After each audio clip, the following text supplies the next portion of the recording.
Bismillahirrahmanirrahim. Assalamualaikum warahmatullahi wabarakatuh. Alhamdulillah, pada kesempatan kali ini saya akan membahas mengenai seminar outline saya, yaitu mengenai analisis kerusakan jalan provinsi ruas jalan Simpang Bantaran 1-2 Kabupaten Sambas menggunakan software PKRMS. Pertama-tama saya ucapkan terima kasih kepada dosen pembimbing serta dosen penguji yang telah bersedia hadir. Yang terhormat Bapak Dr. Ing Insinyur Slamet Widodo MTIPM. Lalu dosen pembimbing kedua saya Ibu Sumiyatina STMT IPM. Lalu yang terhormat juga pada dosen penguji utama saya Dr. Said STMT. Lalu dosen penguji kedua saya Ibu Nurlaili Kadarini STMT IPM. Baiklah, kita langsung masuk saja pada pembahasan. Yang pertama yaitu sistematika penulisan yang berisi yang pertama pendahuluan, kedua tinjauan pustaka, yang ketiga metodologi penelitian. Pembahasan yang pertama yaitu pendahuluan. Pendahuluan ini berisikan latar belakang, yaitu yang di dalamnya terdapat pembahasan yang pertama mengenai jalan raya, yang kedua manajemen aset jalan, yang ketiga aplikasi PKRMS, yang keempat yaitu lokasi penelitian. Lokasi penelitian ini dilakukan di ruas jalan Provinsi Simpang Bantaran 1-2 Kabupaten Sambas.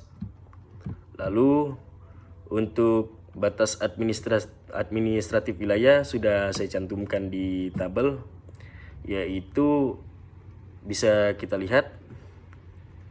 Nah, kemudian mengenai perumusan masalah. Yang pertama yaitu bagaimana hasil analisis ruas jalan Simpang Bantaran 1-2 dengan menggunakan software PKRMS dengan mengikuti standar aturan Bina Marga. Jadi Bina Marga merupakan standar acuan yang kita jadikan dalam penelitian kali ini. Yang kedua yaitu faktor apa saja yang menyebabkan kerusakan permukaan jalan pada ruas jalan Simpang Bantaran 1-2.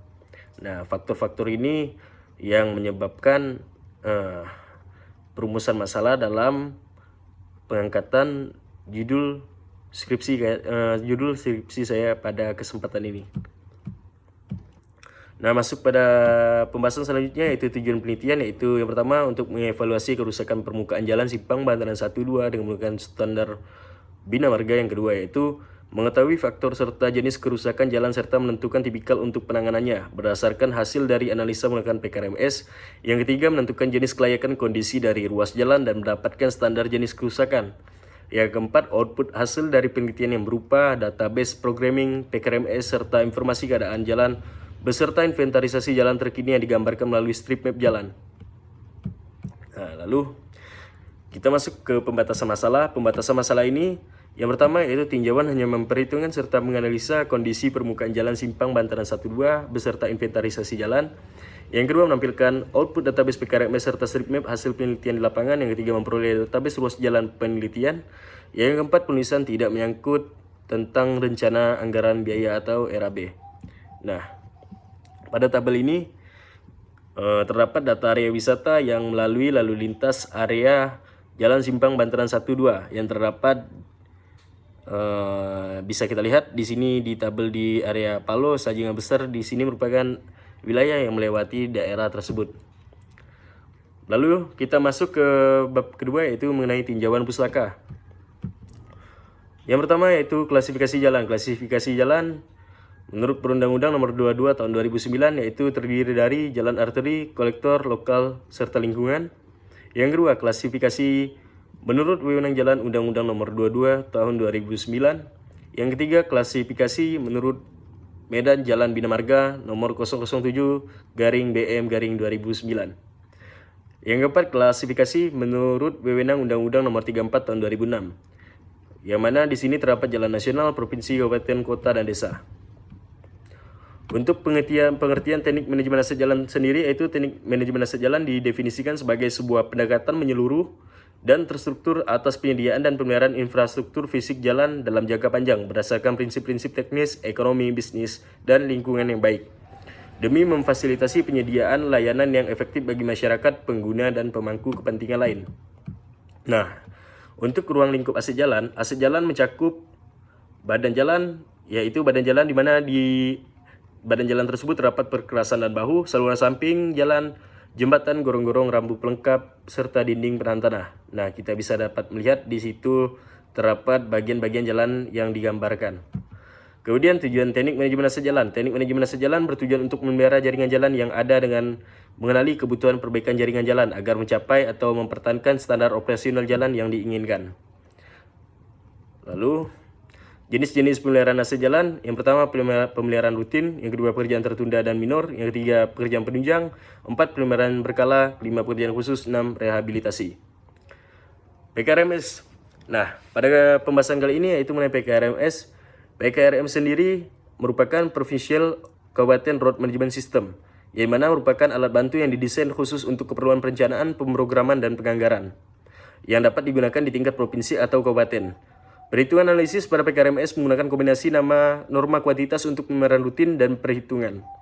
Kebutuhan jalan sederhana untuk pekerjaan pemeliharaan, peningkatan struktur, dan peningkatan kapasitas jalan. PKRMS berperan sebagai sumber database utama dan alat analisis untuk keperluan perencanaan, yang menampung data kondisi, inventarisasi, data proyek, sejarah jalan, dan peta. Alat bantu ini diberikan untuk menjadi milik provinsi atau kabupaten yang dapat digunakan sebagai alat bantu bidang jalan. Pada tampilan PKRMS ini kita dapat lihat di gambar tersebut terdapat tampilan PKRMS judul utama serta contoh output dengan PKRMS. Nah, masih tampilan PKRMS-nya. Di sini kita lihat tampilan dengan Kigis, peta penanganan di Mandalika, lalu serta hasil analisa strip map ruas jalan. Posisi PKRMS dalam perencanaan merupakan database utama untuk keperluan perencanaan yang menampung data kondisi, inventarisasi, data proyek, data histori, dan peta. Nah, kita di situ bisa melihat kebutuhan dari data PKRMS ini tersendiri.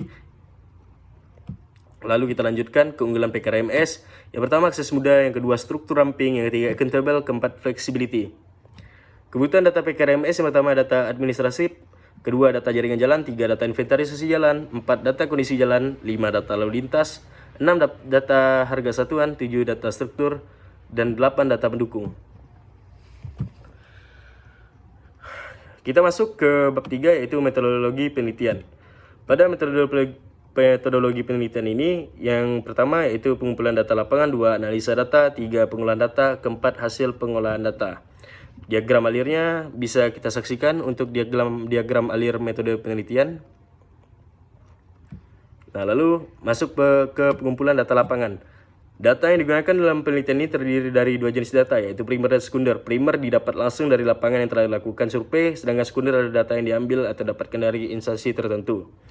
Metode pelaksanaan survei yang dilakukan pada pelaksanaan pekerjaan PKRMS ini adalah survei data referensi poin, survei data inventarisasi jalan, survei kondisi jalan, survei lalu lintas, survei struktur jembatan untuk memperoleh database jalan yang biasa digunakan sebagai acuan dalam perencanaan. Metode pelaksanaan survei DRP yaitu terdiri dari beberapa tahapan yang bisa kita lihat. Nah, lalu dalam pelaksanaan survei DRP, nah ini untuk surveyornya yang terdiri dari 4 orang. Lalu survei DRP ini survei data referensi poin. Bisa kita lihat di tabel PPT-nya. Lalu kita masuk ke metode pelaksanaan survei data inventarisasi jalan. Data inventarisasi jalan ini dilakukan untuk pencatatan inventarisasi jalan yang berupa bawah jalan, saluran, dan tata guna lahan. Ya, yang itu dibagi dengan jumlah anggota dari kegiatan survei itu sendiri. Nah, ini contoh gambar potongan jalan dan badan jalan. Nah, lalu metode pelaksanaan survei kondisi jalan, ini survei kondisi jalan bertujuan untuk mengetahui kondisi kerusakan jalan, mengetahui kondisi dari permukaan jalan tersebut. Nah, ini jika di PKRMS ini ada standarisasi tersendiri, cuman ini bersifat fleksibel, artinya kita menyesuaikan kondisi di lapangan. Jadi tidak harus mengikuti seperti standar, cuman tidak terlalu melenceng dari standar juga. Nah, lalu peralatan pendukung di sini jika kita menggunakan standar dari survei bidang marga, mereka menggunakan roknometer. Roknometer ini digunakan untuk mengukur dari kondisi permukaan jalan. Nah, di situ juga ada form survei permukaan jalan aspal. Nah, masuk ke slide selanjutnya yaitu contoh kerusakan jalan, yaitu terdapat kondisi jalan berlubang dan retak kulit buaya. Lalu untuk metode pelaksanaan survei kondisi jalan ini sendiri, kita lakukan untuk surveyornya melakukan pencatatan mengenai kondisi dari kerusakan permukaan jalan tersebut. Nah, lalu untuk metode pelaksanaan lalu lintas ini, yaitu digunakan untuk survei LHR, lalu lintas harian rata-rata. Lalu lintas harian rata-rata diperlukan untuk menghitung banyaknya pengguna kendaraan bermotor yang melewati jalan tersebut. Lalu kita masuk metode pelaksanaan survei struktur jembatan dan gorong-gorong. Di situ bisa dapat kita baca untuk metode pelaksanaan tersebut. Nah, ini merupakan contoh pelaksanaan dari survei jembatan dan gorong-gorong. Nah, setelah itu kita akan masuk ke dalam tahap pengelolaan data. Data yang dibutuhkan dalam penelitian ini adalah data hasil survei yang telah dilakukan pada ruas jalan simpang Bantaran 1-2 yang didapat dari survei PKRMS yang dilakukan di lapangan. Hasil dari survei tersebut adalah kondisi dari masing-masing item pekerjaan yang dilakukan di lapangan yang kemudian diolah ke dalam hasil aplikasi tersebut. Nah, ini merupakan contoh tahap pengelolaan data yang dimana di sini ada landing page-nya.